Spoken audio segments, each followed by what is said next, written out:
Hello student, welcome all. आइए हम लोग जेई एडवांस 2020 के इस पेपर वन के फर्स्ट क्वेश्चन को अटेम्प्ट करते हैं। तो आपको इससे ये भी पता चलेगा कि किस लेवल का क्वेश्चन आया है इस बार। तो चलिए आइए स्टार्ट करते हैं इस क्वेश्चन को। तो सबसे पहले देखेंगे क्वेश्चन में क्या कहा जा रहा है। What is the question saying? A football of radius r is kept on a hole of radius small r। यहाँ पर एक फुटबॉल दिख रहा है जो कि होल में अटका हुआ है। No, it is just lying inside some portion no of a hole। एक होल में थोड़ा सा पोर्शन में अटका हुआ है। उस होल का रेडियस जो है r है, जो कि ऑफ कोर्स स्मॉलर होगा वो पूरे फुटबॉल के रेडियस, अदरवाइज फुटबॉल उसके अंदर होगा, है ना। तो फुटबॉल बाहर है, कुछ ही पोर्शन है उसका अंदर, तो ऑफ कोर्स इसका रेडियस स्मॉल आर जो है स्मॉलर है कैपिटल आर से। Made of a plank kept horizontally. तो प्लैंक जो है हॉरिजेंटल था शुरुआत में। ऑफ कोर्स इस फिगर में एट एन एंगल दिखाया हुआ है। तो आइए क्वेश्चन को पढ़ते हैं। One inch of the plank is now lifted. इसका मतलब इसको लिफ्ट किया गया। इनिशियली वो हॉरिजॉन्टल था, अब इसको लिफ्ट किया गया है so that it gets tilted making an angle of theta from the horizontal as shown. तो इस फिगर में जो एंगल दिखाया जा रहा है ये एंगल थीटा, वो उस एंगल पर ये सिचुएशन है। अगर हम हॉरिजॉन्टल कर देंगे तो भी इनिशियली थीटा 0 था, अब धीरे धीरे थीटा को बढ़ा के एक वैल्यू लाया गया थीटा, जनरल पोजीशन है।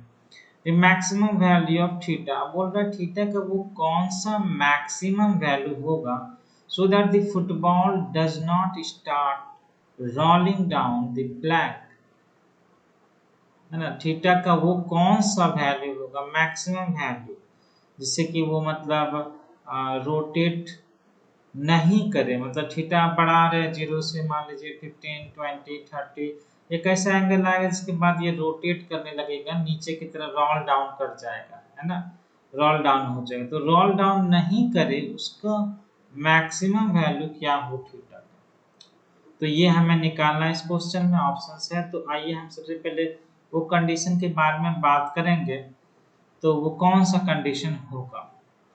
तो सबसे पहले अगर ये रोल करना शुरू करेगा तो ये पॉइंट हम देख रहे हैं, बेसिकली ये दो पॉइंट के कांटेक्ट में है ये फुटबॉल। इस ये जो प्लैंक है इससे दो पॉइंट पर कांटेक्ट बना रहा है। ऑफ कोर्स ये एक पॉइंट कांटेक्ट होगा अगर हम मान रहे हैं कि एक्चुअली बेसिकली ये चूंकि एक सर्कुलर होल है, तो ईच पॉइंट इस तरह से बहुत सारा पॉइंट होगा जो कांटेक्ट में होगा, और एक छोटा सा सर्कल कांटेक्ट बन रहा होगा, है ना। एनीवे यहाँ पर हम ये समझ सकते हैं कि कौन कौन सा फोर्सेस एक्ट कर रहा है। और अगर इस पॉइंट के अबाउट मान लेते हैं कि ये पॉइंट मेरा ए है और ये पॉइंट मेरा बी है, तो पॉइंट ए के अबाउट अगर रोटेट करे तो ये नीचे रोल डाउन कर जाएगा।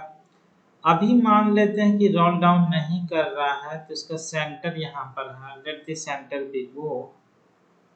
और यहाँ पर कौन कौन से फोर्सेस लग रहे होंगे, तो मैं सबसे पहले फोर्सेस दिखाऊंगा कौन कौन से फोर्सेस लग सकते हैं। यहाँ पर एक ये एम जी लग रहा होगा, एम इंटू जी, है ना। दूसरा एक नॉर्मल फोर्स भी लग रहा होगा यहाँ पर, और नॉर्मल जो होगा always passes through the radius, तो ये जो होगा इस तरह से नॉर्मल लग रहा होगा। और दूसरा क्या होगा, मान लेते कि ये नॉर्मल n1 है या na मान लेते हैं, जो ए पॉइंट पर नॉर्मल लग रहा है। दूसरा एक यहाँ पर भी नॉर्मल लग रहा होगा जो कि कुछ इस तरह से जा रहा होगा nb। तो नॉर्मल तो लग रहा है जब ये रोल नहीं कर रहा है, ठीक है, जब एंगल कम है या फिर मान सकते हैं कि हॉरिजॉन्टल है। अब अगर हम ऐसा सिचुएशन माने कि जहां पर रोल कर रहा हो, तो अब जब रोल नहीं कर रहा है और रोल कर रहा है तो क्या डिफरेंस है वो हम जानेंगे।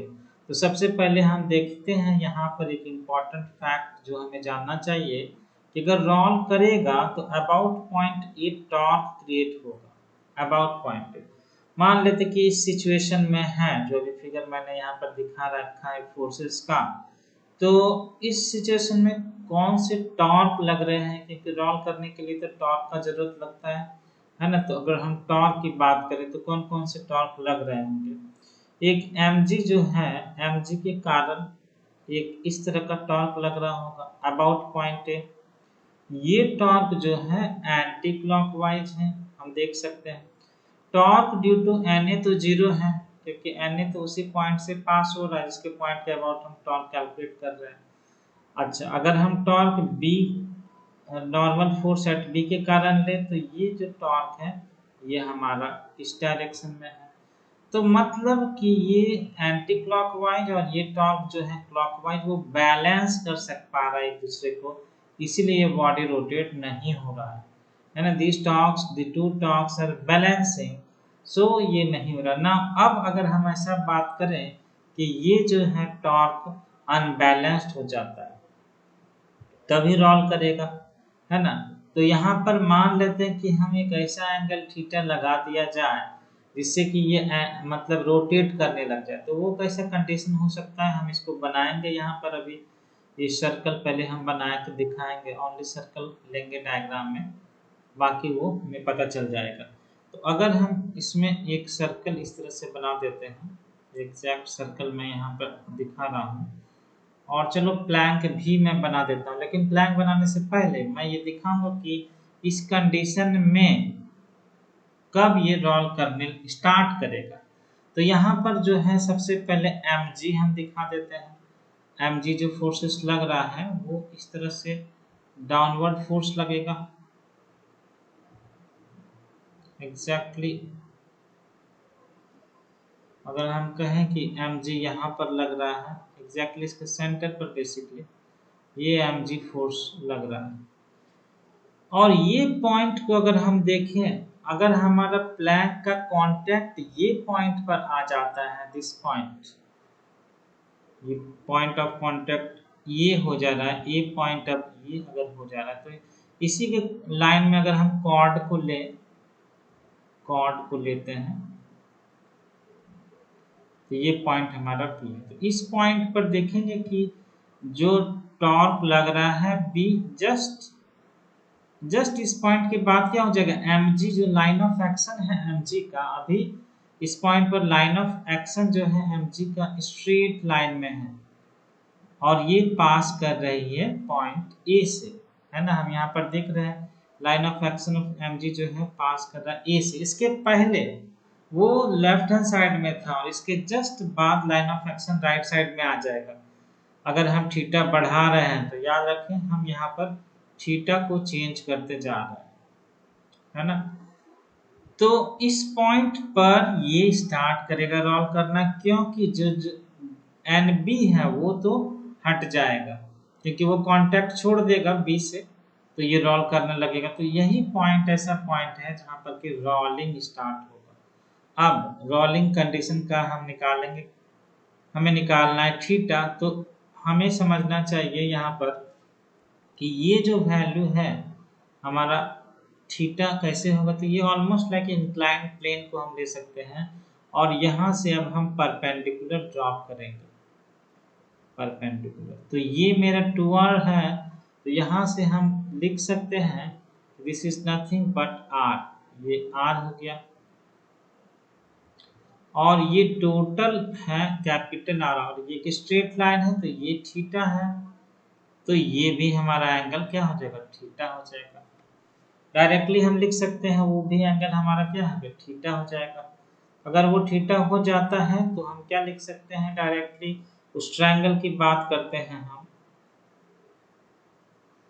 ये जो मेरा पॉइंट O था और ये पॉइंट A है, इस पॉइंट को हम कोई नाम दे देते हैं L, तो ये मेरा L है और ये जो ट्रायंगल बन रहा है इसमें ये हमारा एंगल थीटा है और ये स्मॉल r है और ये कैपिटल R है जो कि रेडियस है। इससे वेरी इजली हम कह सकते हैं कि sine theta is nothing but perpendicular by hypotenuse small R by capital R. तो आप देखोगे इस क्वेश्चन में कुछ करना ही नहीं है, just directly sine theta small R by capital R. Option number A जो है ये करेक्ट ऑप्शन है। ये जे एडवांस्ड का पहला क्वेश्चन है पेपर 1 में। तो इसमें बस यही बताना है कि किस पॉइंट पर ये स्टार्ट करेगा रोल करना। तो वो पॉइंट ए जो है कॉर्नर का पॉइंट, वहां पर line of action of M G उससे पास करेगी उस क्रिटिकल पॉइंट पर, और तब जाके ये एंगल थीटा उसके बराबर होगा। तो इस तरह से हम निकाल सकते हैं। Hope you have understood this question.